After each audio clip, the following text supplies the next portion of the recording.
안녕하십니까. 발로 뛰는 오성부동산입니다. 오늘 아침 뉴스를 보니까 급매물만 찾는 매수자, 또 제값 받고 팔겠다는 이제 매도자, 둘의 이제 그런 기싸움이 지금 이제 눈치를 보고 있는데요. 격차를 이제 좁히지 못해서 매물만 쌓인다라는 이제 이런 타이틀을 보고 내가 한번 써봤습니다.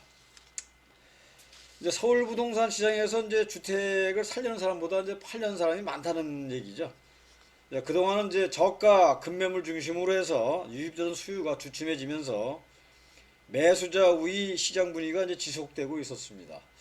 목동 센트럴 아이파크 2부 같은 경우에도 지금 뭐 1월달, 2월달에 걸쳐서 한 50여 건이 이제 이게 제 주인을 새로 찾았는데요.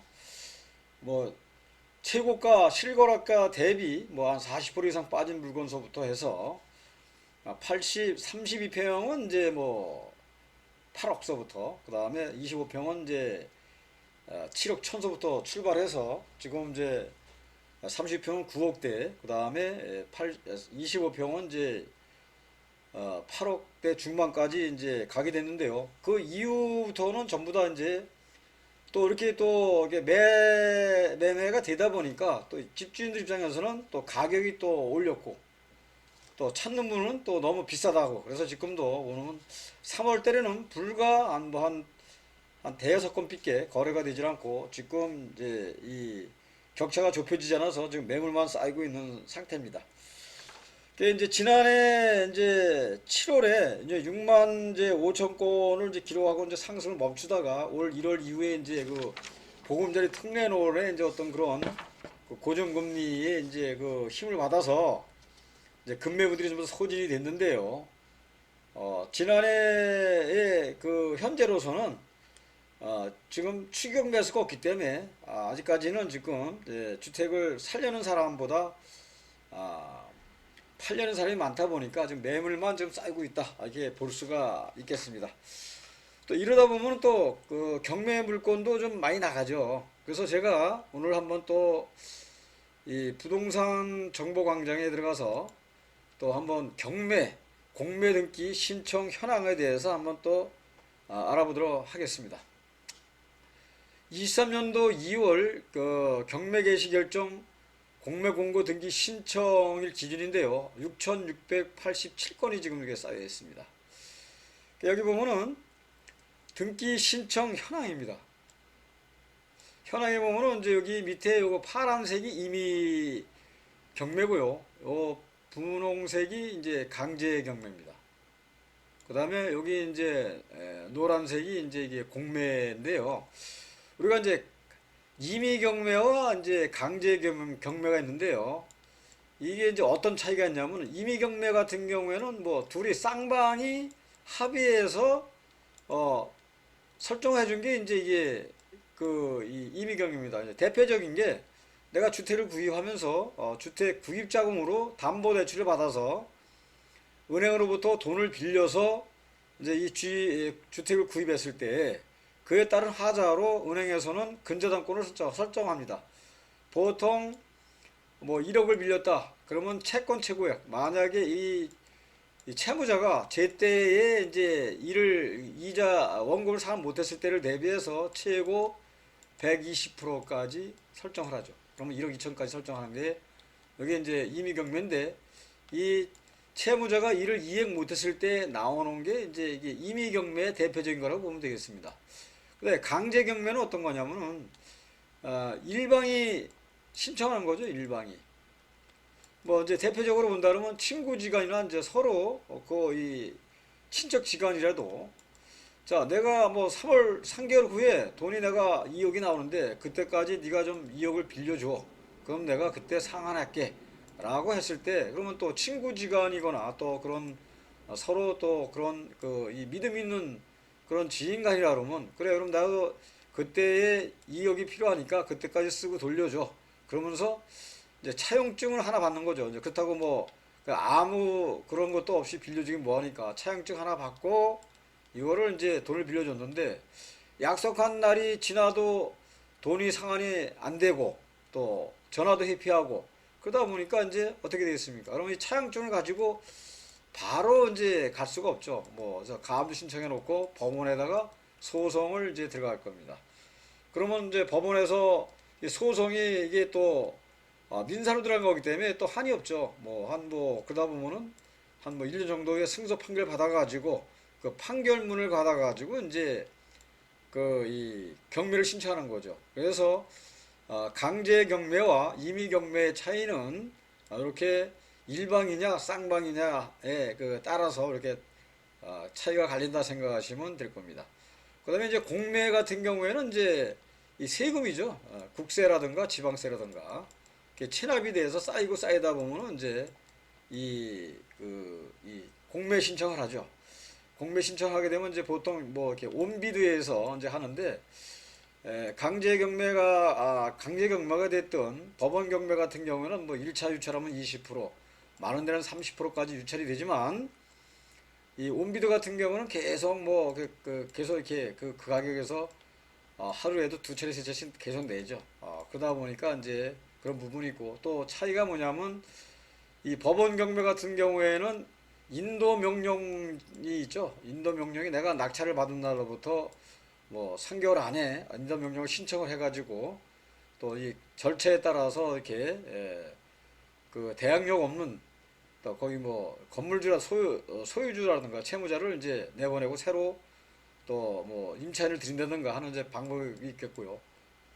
그런데 이 공매 같은 경우에는 이제 이 인도 명령이 없습니다. 명도 소송을 들어가야 됩니다. 그래서 협의도 잘 봐야 되고 또 거기에 따른 절차가 있어서 많은 사람들이 법원 경매보다는 공매 쪽에 관심을 덜 갖는다 보시면 될 것 같습니다. 자, 이렇게 해서 강제 경매, 임의 경매, 공매에 대해서 알아봤고요. 그러면은 이 지금 등기 신청 추이가 어떻게 되는지 한번 보도록 하겠습니다. 23년도 2월 기준입니다. 임의 경매가 3,200건이 됐고요. 강제 경매가 2,700건. 공매가 이제 700건에서 한 6,000건 가까이가 이제 등기 신청이 됐다는 얘기죠. 이거는 뭐냐면은 그만큼 국내 경기가 어렵다, 힘들다라고 이제 한번 볼 수가 있겠습니다. 그다음 23년도 2월 기준에서 경매 개시 결정 공매 공고 등기 신청 상위 5개 지역입니다. 1위가 경상남도네요. 고성군이 되어 있고요. 부동산 수는 145개가 되어 있고, 그 다음에 5위는 서울특별시의 강서구 하곡동이 70개가 되어 있습니다. 강서구 하곡동 같은 경우에는 이제 요새 뭐 전세 사기왕이다 뭐다 그래서 매스컴을 많이 탄 곳인데요. 그러다 보니까 아마 경매 신청 건수도 많이 들어간 걸로 우리가 볼 수가 있을 것 같습니다.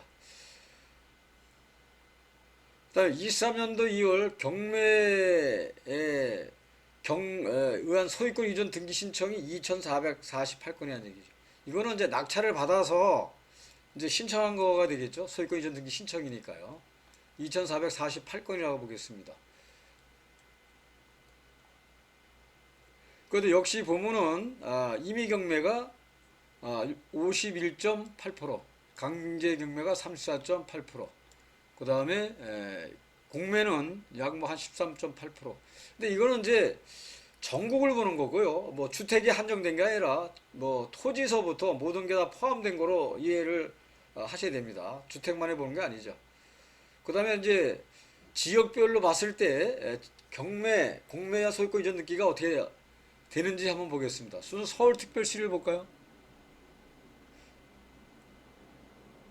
서울이 490건입니다. 강원도 같은 데는 이제 한 200건 정도 되고요. 그 다음에 인천광역시가 140건 정도 되고요. 그 다음에 경기도도 한 600건이 되죠. 지금 사실 뭐 따지면은 경기도가 제일 높지 않습니까? 수도권이라고 그러죠. 그러니까 인천, 경기, 서울 수도권이라고 그러는데 수도권에 의한 그런 경공모에 의한 소유권 전등기가 대부분을 차지한다고 보시면 될 것 같습니다. 제주도를 한번 보았고요. 제주도도 한 90건 정도가 되네요. 예, 전국적으로 어려움이 지금 된다고 많이 나타내는 지표라고 볼 수 있겠습니다. 자, 23년도에 소유권 이전 등기 신청인데 부동산 수인데 경기도가 2건이죠. 서울특별시는 490건이고요. 그 다음에 경상남도가 462건, 경상북도가 400건이 넘고, 전라남도가 320건, 충청도가 280건, 뭐 전국을 다 아우르고 있습니다.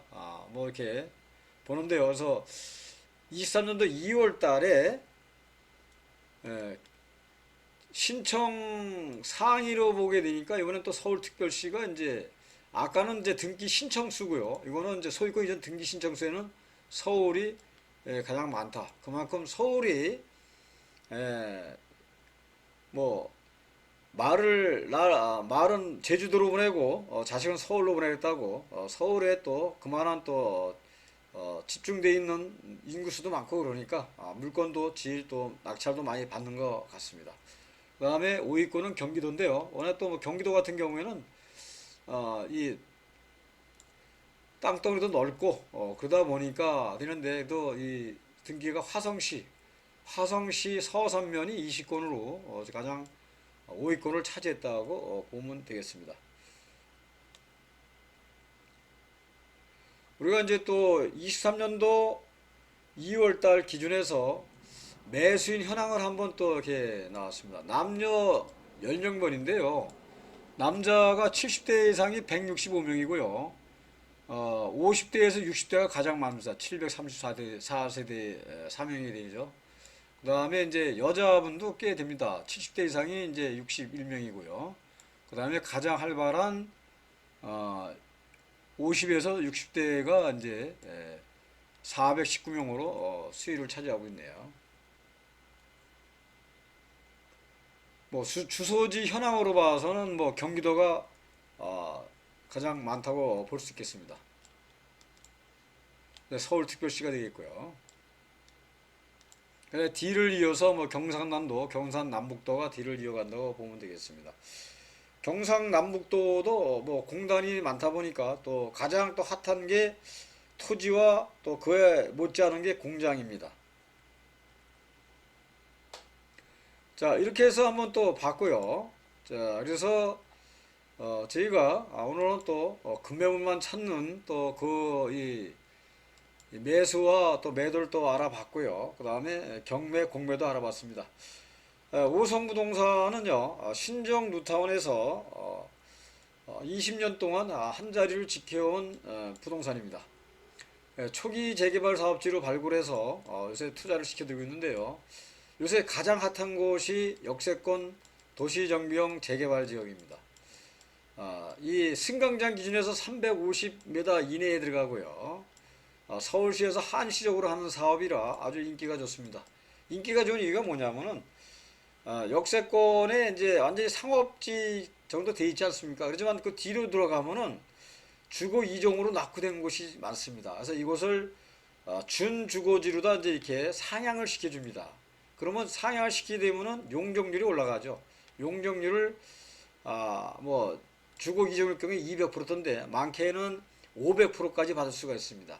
자, 500%를 받는다 치게 되면은 일반 분양분이 나오겠죠. 일반 분양이 많게 되면은 또 비례율이 또 높아지고 비례율이 높아지다 보면 또 이 권리가액이 높아지고 권리가액이 높아지다 보면 또 추가 분담금이 줄어드는 구조죠. 그래서 초기 투자 대비 수익률이 많이 나온다 보니까 또 주로 이런 쪽으로 요새 또 많이 또 추천을 해드리고 있습니다. 자, 오늘 영상은 여기까지입니다. 도움이 되셨다면 좋아요와 구독도 부탁드리고요. 이런 쪽에 관심 있으시면 이 번호로 연락을 주시면 제가 상세하게 설명해 드리겠습니다. 자, 시청해 주셔서 감사합니다.